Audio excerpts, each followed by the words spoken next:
शेष नहीं परने महेश नहीं परने शेष नहीं परने महेश नहीं शोभा है जिनकी अपार शोभा है जिनकी अपार सिया प्यारी हो धीरे चलो सुकुमार सिया प्यारी हो धीरे चलो सुकुमार सिया प्यारी हो धीरे चलो सुकुमार सिया प्यारी हो धीरे चलो सुकुमार धीरे चलो सुकुमार। अब सीता जी अपनी सखी सहेलियों के साथ हाथ में जयमाल लेकर के राजाओं के समीप से एक बार रंगशाला में भ्रमण करके अपनी माता सुनैना के समीप ऊपर अट्टालिकाओं में जाकर के बैठ जाती हैं। झरोखों से दिखाई दे रहा होता है कि सीता राजा अभी ये सोच के रह रहा था कि हमने कौन सीता जी को देखा है, हमें क्या मतलब पड़ा है, हमें धनुष नहीं तोड़ना है। तो सीता जी के मुखमंडल को देखकर वो लोग भी तैयार हो गए धनुष तोड़ने के लिए। किसको नहीं चाहिए? सीता जी का स्वरूप ही ऐसा है कि उनको देख करके तो सारे मोहित हो जाएं। फिर भी जो साधु राजा थे वो फिर भी धनुष की ओर नहीं जा रहे हैं। बड़ी बड़ी डींगे मारने वाले दुष्ट निशाचर उठ खड़े होते हैं, मल्ल भरते हैं, दंड बैठक लगाते हैं, अपने देवी देवता को मना करके, कुल देवता को मना करके धनुष के पास तक तो ऐसे जाते हैं जैसे यही तोड़ डालेगा। कहते रावण बाण महाभट बारे देखी सरासन गवहीं से धारे। रावण बाणासुर जैसे सुभट निशाचर ये भी आए, पर इन लोगों ने तोड़ा नहीं, इन लोगों ने तो केवल दर्शन किया और चले गए। कहते हैं आज के दिन भूप सहस 10 एक ही 12 लगे उठावन टरै न टारा। अब कुछ लोग बताते हैं कि 10,000 ने इकट्ठा मिलकर के तोड़ा, इकट्ठा मिलके नहीं तोड़ा, आज के दिन 10,000 राजाओं ने। अच्छा, जब हम तुम दिन गिनते हैं तो कैसे गिनते हैं? रविवार, सोमवार, मंगलवार ऐसे गिनते ना वार। तो ये जो तुलसीदास जी महाराज कह रहे हैं भूप सहस 10 एक ही 12, एक ही 12 मतलब एक ही दिन में कितने राजाओं ने? 10,000 राजाओं ने। सीता जी कोई प्रसादी थोड़ी है, फिर बराबर कैसे बटेगा? है एक ही राजा को तो ब्याहेंगी सीता जी। अच्छा, 10,000 अगर तोड़ देंगे तो फिर विवाह किसके साथ होगा? फिर इन 10,000 राजाओं का युद्ध कराएं, फिर जो कोई एक बच जाए, पता नहीं बचेगा कि नहीं बचेगा। तो क्या घायल के साथ फिर विवाह होगा? इसलिए कहते हैं आज के दिन भूप सहस 10 एक ही 12 लगे उठावन टरै न टारा। अब महाराज जनक ने जब देखा कि 10,000 राजाओं ने आज धनुष तोड़ने का प्रयास किया, पर धनुष तिल मात्र भूमि को छोड़ नहीं पाया। कितनी बड़ी बड़ी डींगे मार रहे थे। कोई कह रहा था धरती को उठा लेंगे, कोई कह रहा था ये तो पुराना धनुष है, कोई अपनी मुच्छों को ऐंठ रहा था, कोई अपने भुजाएं फड़का रहा था, कोई अपने जंघों को ठोंक रहा था। अब इतनी लंबी लंबी डींगे मारने के बाद अब देखो इनका मुख कैसे उतर गया। जाकर के सिंहासन में नीचे को मुख करके बैठ गए चुप लगा के। तो महाराज जनक को ये सब दृश्य देख करके क्रोध भी आ रहा है और दुख भी हो रहा है। दुख इस बात का हो रहा है कि हमारे प्राण का क्या होगा, हमारी पुत्री जानकी क्या कुंवारी रह जाएगी, कैसे कैसे हमने इसका लालन पालन किया, जीवन भर तपस्विनी बन के रहेगी ये। हे विधाता, क्या तुमने इसके योग कोई वर नहीं रचा है? अगर मुझको ऐसा मालूम होता तो मैं ऐसा कठिन प्रण न करता।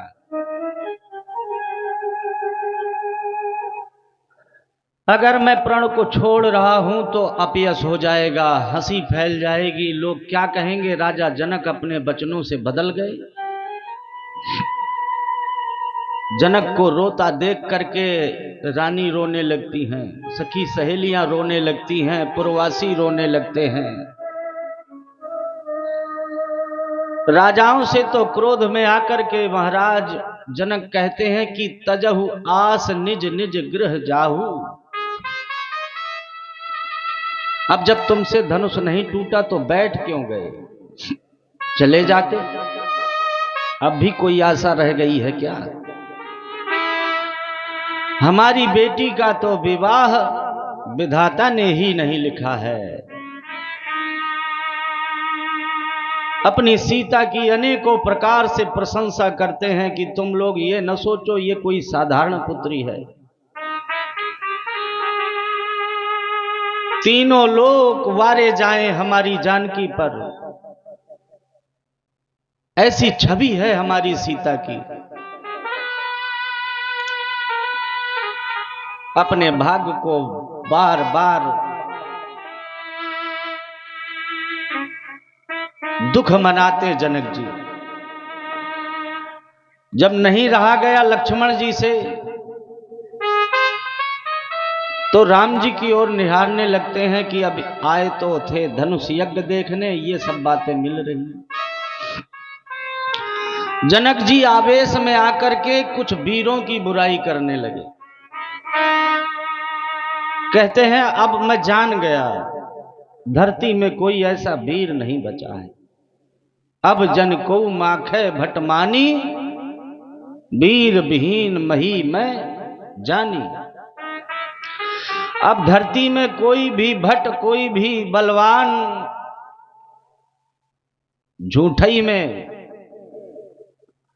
अपनी प्रशंसा न करे, अपनी मुच्छ न एढ़े, बड़ी बड़ी माखे न भरे, क्योंकि हम जान गए कि धरती वीरों से विहीन हो गई। जनक जी का कारुणिक विलाप सुन करके सारी सभा स्तब्ध है। पर ये जो बात बोल दी वीर विहीन मही मैं जानी, ये बात लक्ष्मण जी को सहन नहीं हुई। उन्होंने तो गुरु जी से भी नहीं पूछा, राम जी से भी नहीं पूछा, बस राम जी का रुख समझ के उठ खड़े हुए और जनक जी को कुछ ऐसे वचन कहने लगे कि वो प्रताड़ित हो जाएं। राजा जनक, तुमने जो ये बातें बोली है ना, ये बातें उस सभा में तो कोई कहता नहीं जहां कोई एक रघुवंशी वीर होता है। यहां रघुवंशी वीर तो छोड़ो, यहां तो रघुकुल शिरोमणि बैठे हैं। भगवान राम जी के होते हुए ऐसी अनुचित वाणी, ऐसे तुम्हें नहीं कहना चाहिए राजा जनक। जिस धरती के लिए आज तक कहा गया वीर भोग्या वसुंधरा, वीरों की जननी है ये धरती, तुम कहते हो कि वीर विहीन मही मैं जानू। ये बातें हमसे सहन नहीं होती। भैया से कहते हैं आप आज्ञा दे दीजिए मुझको, ये धनुष तो पुराना है, थोड़े में ही टूट जाएगा। कहते हैं यदि आप आज्ञा दे दे तो मैं सारे ब्रह्मांड को मुट्ठी में भर के ऐसे फोड़ दूं जैसे एक कुम्हार मिट्टी के घड़े को, कच्चे मिट्टी के घड़े को फोड़ देता है। जैसे जैसे लोग गाजर मूली को तोड़ देते हैं, ऐसे मैं इस धनुष को तोड़।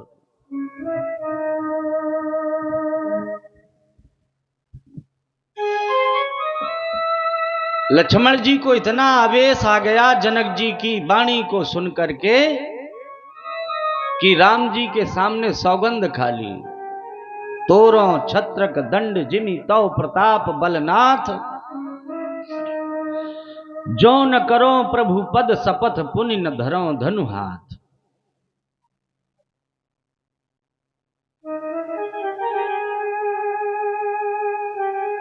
किसके बल पर? तौ प्रताप महिमा भगवाना, का बापरो पिनाक पुराना। कहते हैं मैं दोबारा इस धनुष को अपने कंधे में नहीं रखूंगा। आपकी सौगंध खा के कह रहा हूं प्रभु आप आदेश करो, मैं अभी धनुष को तोड़ डालूं। सारी सभा स्तब्ध हो गई, धरती कांपने लगी, बड़े बड़े दिग्गज डोल गए। लक्ष्मण जी ने जिस समय भौहें चढ़ाई अपनी ऊपर को, नेत्र लाल लाल किए, तो जनक जी भी बहुत संकुचित हो गए कि मुझको भी ऐसा नहीं कहना चाहिए था। लेकिन चुप लगाए बैठे हैं जनक जी भी कि अब पता नहीं क्या होगा। लक्ष्मण जी का आवेश देख करके राम जी खड़े हो जाते हैं, कहते हैं भैया तुमको जनक जी के प्रति ऐसे दुर्वचनों का प्रयोग नहीं करना चाहिए, क्योंकि देखो इनकी उम्र तो देखो हमारे पिताजी की तरह हो गए हैं, और अपने बड़े बूढ़ों से कोई ऐसे वचन कहता है, वो तो वैसे भी अपनी पुत्री के लिए दुखी हैं। ऐसे में यदि एक दो वचन निकल भी गए तो कुछ बातें कभी सहन भी कर ली जाती हैं। जो व्यक्ति बातों को सहन कर लेता है वो कायर नहीं होता है। वीर तो वीर ही होते हैं। वृक्ष की सबसे लंबी ऊंची शाखा जो होती है वो इसीलिए होती है क्योंकि वो सारे वृक्ष की डालों का अकेले वजन सहती है। इसलिए सच्चा वीर तो सहन करने वाला ही हुआ करता है। इसलिए कभी कुछ बातें सहन भी किया करो। देखो गुरु जी की तरफ देखो, ये तुमसे कितने बड़े बूढ़े हैं, ये सब चुप लगाए हैं ना, हम भी नहीं बोले। तुम भी चुप लगा जाओ, शांत हो जाओ। शांत हो जाओ भैया, शांत हो जाओ भैया, अब तजो क्रोध को, इस समय क्रोध में बोलना ही नहीं। शांत हो जाओ भैया, अब तजो क्रोध को, इस समय क्रोध में बोलना ही नहीं। बैठे गुरुजन पिता तुल्य मिथिलेश हैं, सामने इनके मुख खोलना ही नहीं। शांत हो जाओ भैया, तुमने ये भी नहीं विचार किया कि देखो माता सुनैना कैसे बेचारी रो रही हैं, और तुम प्रतिज्ञा किए चले जा रहे हो। क्या होगा अब इस प्रतिज्ञा का? कर जो डाली प्रतिज्ञा, ये धनुष तोड़ दूं, कोई भूतल में यश लूटना ही नहीं, देंगे आज्ञा न जब तक ये सकल विप्रजन, शंभु का चाप यूं टूटता ही नहीं। शांत हो जाओ भैया, अब तजो क्रोध को, इस समय क्रोध में बोलना ही नहीं। माँ सुनैना सुनैना सुनैना सुनै, विलाप कर रही हैं, किसी के वचनों को भी नहीं सुन रही हैं माता। माँ सुनैना सुनैना किसी के वचन, मिथिलावासी सभी हैं दुखारे ललन, मिथिलावासी सभी हैं दुखारे ललन। बड़ी चिंता है तुमको भैया, जानकी जी कुंवारी रह जाएंगी तो। हम तुमको विश्वास दिलाते हैं, ना रहेगी कुंवारी कुंवर जानकी, ना रहेगी कुंवारी कुंवर जानकी।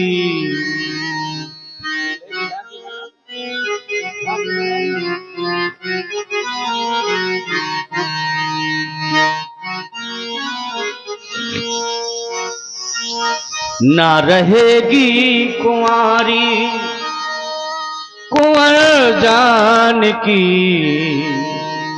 जानकी जानकी है प्यारी ललन।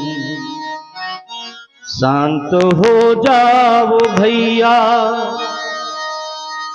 अब तजो क्रोध को, इस समय क्रोध में बोलना ही नहीं। देखो भैया दुखित हैं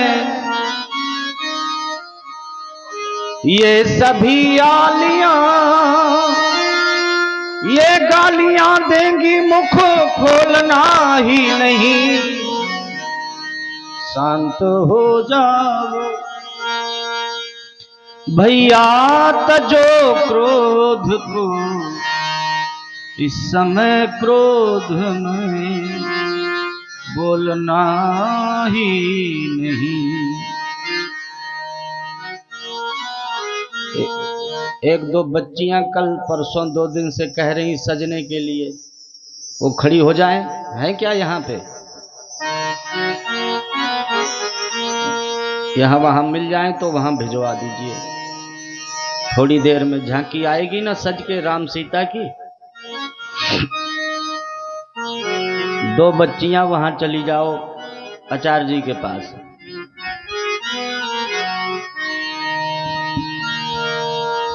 तो राम जी लक्ष्मण जी को कहते समझाते हैं और अपने पास बिठा लेते हैं।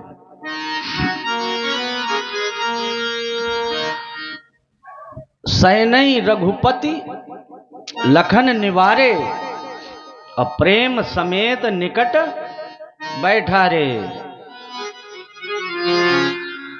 अब राम जी लक्ष्मण जी बैठ गए, तो गुरुजी को लगा कि भाई लक्ष्मण का बैठना तो ठीक है, लेकिन राम जी क्यों बैठ गए। राम जी से कहते तुम क्यों बैठ गए, तुम उठो। उठहु राम भंजो भव चापू, मेटहु तात जनक परितापू। लक्ष्मण जी का बैठना तो ठीक है, लेकिन तुम क्यों बैठ गए राम, तुम उठो और धनुष का खंडन कर दो, जनक जी का प्रताप हर लो, इनका दुख दूर करो। कहते हैं सहजई भाव से भगवान राम उठ खड़े हुए, और जैसे ही राम जी को आगे बढ़ते हुए देखा तो सहज भाव क्या होता है। सहज भाव कहते हैं जिस समय न किसी प्रकार का सुख रहे न दुख रहे, जहां हर्ष और विषाद नहीं होता उसको कहते हैं सहज भाव। न किसी प्रकार की कोई खुशी और न कोई कष्ट। राम जी को जैसे ही पैर बढ़ाते हुए लक्ष्मण जी ने देखा तो तुरंत खड़े हो गए और धनुष की प्रत्यंचा को जोर से टंकार लगाई, मानो जैसे सावधान कर रहे हो सभी को। तुम सब लोग भी सावधान हो जाओ, क्योंकि धनुष थोड़ी ही देर में टूट जाएगा। लक्ष्मण जी समझाते हैं दिशि कुंजरो कमठ अहि कोला, धरहु धरनि धर धीर न डोला, राम चाहे शंकर धनु तोरा, होहु सजग सुनि आयसु मोरा। धरती को केवल शेषनाग नहीं संभालते।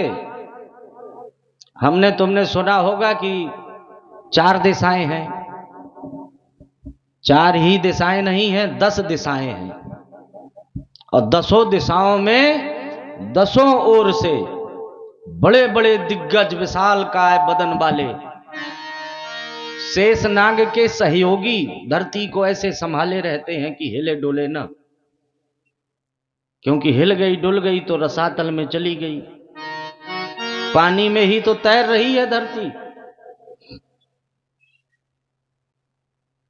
तुम सारे बच्चे पढ़े लिखे हो, सबको मालूम है कि 21-22% धरती बकाया सारा पानी है, तो ये पानी में ही तो है। तो शेषनाग अर्थात लक्ष्मण जी ने अपने उन 10 दिग्गजों को सावधान कर दिया। कहा दिस कुंजरो कमठ अहि कोला, कच्छप बाराह शेष बड़े बड़े दिग्गज सब सावधान हो जाओ। क्यों? क्योंकि राम चाहे शंकर धनु तोरा। भगवान भोलेनाथ के धनुष का खंडन करने के लिए मन बना लिया है राम जी ने, आगे बढ़ रहे हैं। तो क्या होगा? होगा ये कि जब धनुष को तोड़ेंगे तो धरती हिलेगी डुलेगी, तो तुम लोग संभाले रहो। जैसे ही राम जी आगे बढ़े तो कहते हैं सीता जी की माता ने देखा तो वो तो रोने लगी, कहने लगी कोई राजा को समझाता क्यों नहीं, छोटे छोटे बच्चों का खेल बना रखा है। इतनी हंसी हो गई, और क्यों हंसी उड़वा रहे हैं। इतने बड़े बड़े राजाओं महाराजाओं ने जब तिल मात्र नहीं हिला पाया तो अब बच्चों से क्यों हंसी करवाते हैं। कोई महाराज को समझाता क्यों नहीं। तब एक कोई सयानी सी सखी सुनैना को समझाती है कि महारानी तुमने इनके बारे में जाना नहीं है, ये अयोध्या के सम्राट चक्रवर्ती दशरथ जी के ज्येष्ठ पुत्र हैं, इनके बारे में मैंने सुना है। ये जब बहुत छोटे थे तभी से चमत्कार करते चले जा रहे हैं। विश्वामित्र जी की यज्ञ इन्होंने ही तो सफल कराई है, अब हमारा भी यज्ञ चल रहा है, हो सकता है इसीलिए पधारे हो, ये यज्ञ भी सफल हो जाए।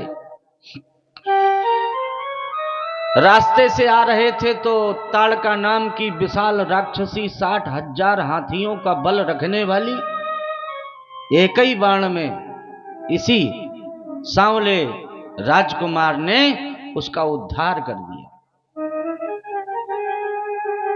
रास्ते से आ रहे थे तो वो जो पत्थर की शिला बनी हुई नारी गौतम ऋषि की अहल्या, उसका भी तो उद्धार हो गया।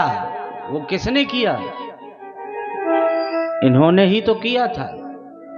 अपने चरणों की रज को छुआ करके उस अपावन को पावन बना दिया। पत्थर की शिला को पति लोक, पति का धाम मिल गया। ऐसे हैं ये राजकुमार, इनका नाम राम है। इसलिए उदास न हो, दुखी न हो सकता है हमारा यज्ञ सफल करने के लिए ही आए हो। सुनैना को बड़ा ढांढस बंधाया सखी सहेलियों ने। अब राम जी ने सीता जी को देखा और सीता जी ने राम जी को देखा तो सीता जी तो इतनी व्याकुल हो गई,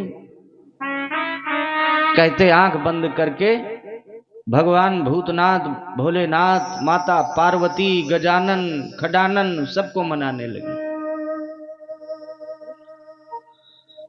कहती आज तक मैंने आपकी सेवा करी है, सेवा के बदले में कुछ नहीं मांगा, पर आज मांग रही हूं। ये धनुष जो है ना, ऐसा लग रहा है इसका वजन बढ़ता ही चला जा रहा है, इसलिए इसकी सारी गरुआहटता हर लीजिए। जब राम जी इसको छुएं तो ये धनुष वजन में इतना बचे जैसे कोई गजराज, कोई विशालकाय बदन वाला हाथी कमल की डंडी को उठा करके तोड़ देता है। मैंने आपसे आज तक कुछ नहीं मांगा, हे गौरा मैया, हे गजानन भगवान, हे कार्तिकेय भगवान, हे भूत भावन भोलेनाथ, मैंने आपसे आज तक कुछ नहीं मांगा, पर आज मेरी विनती जरूर स्वीकार लेना। राम जी ने देखा कि जानकी जी की तो जान ही निकल जाएगी लगता है, तो कहते हैं धनुष को ऐसे देखा जैसे कोई गरुण अपने शिकार को देखता है टेढ़ी नजर से, मानो जैसे एक ही बार में अभी जा करके तोड़ देंगे। और ऐसा ही होना है।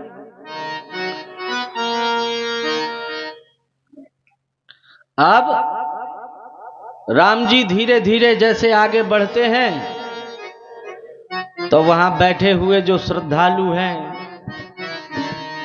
जो राजा हैं, जो दुष्ट हैं, वो सब बिल्कुल एकटक राम जी को देख रहे हैं कि बताओ हमसे तो कुछ हुआ नहीं, अब ये जा रहे।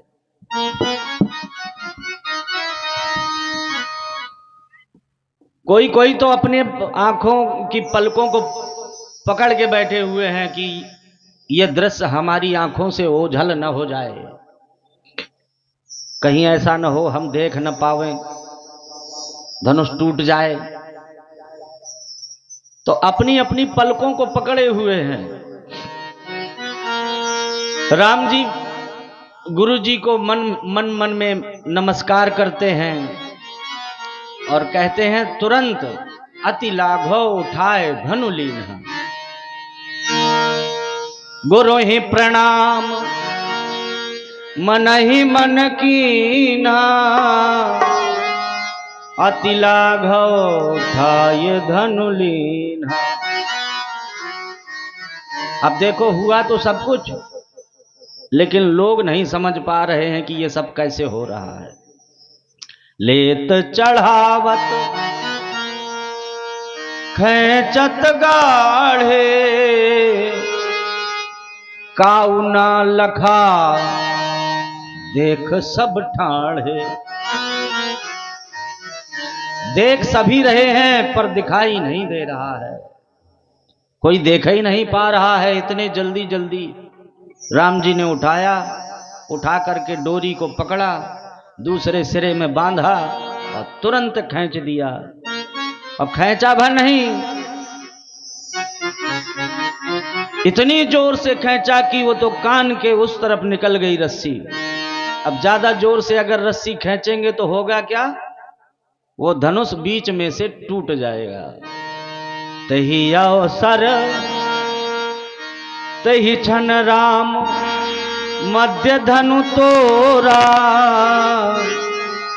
इतना विशाल ध्वनि हुई, इतनी विशाल, सारी धरती कांप गई। ये आवाज पहुंची कहां, महेंद्राचल पर्वत, जहां परशुराम जी तपस्या कर रहे होते। उनकी तो समाधि डिग गई। यहां जैसे ही धनुष टूटा तो जोर जोर से जय घोष लगने लगे। बोलो सियावर रामचंद्र की जय हो।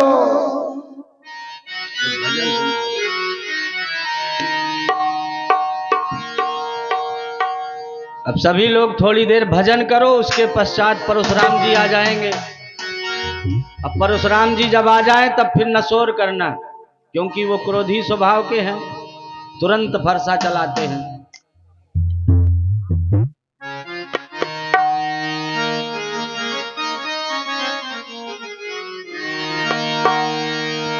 श्री रघुवर कोमल कमल नयन को पहनाओ जय माला, पहनाओ जय माला।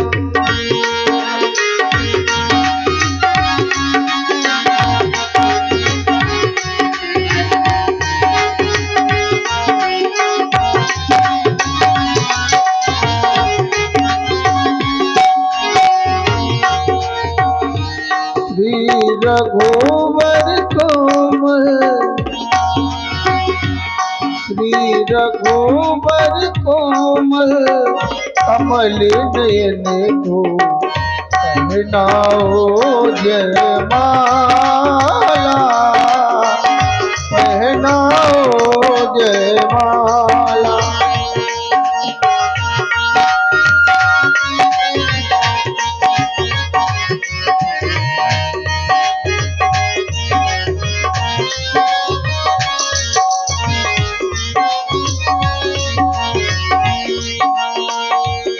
यह पुण्य मुहूर्त, यह पुण्य मुहूर्त स्वर्णिम अवसर।